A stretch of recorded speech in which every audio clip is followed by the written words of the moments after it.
Oh, padha. Pitik cilik babone teko babone.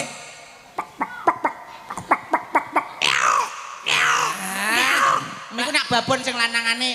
Napa jenenge tanggung jawab.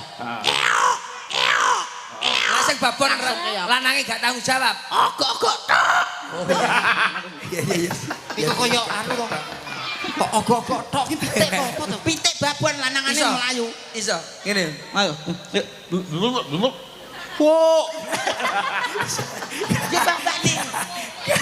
Wis ora usah pitik ora usah. Terus. Koyo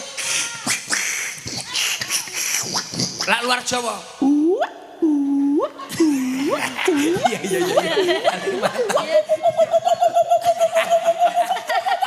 Iya. Jenenge cangkem kebun binatang.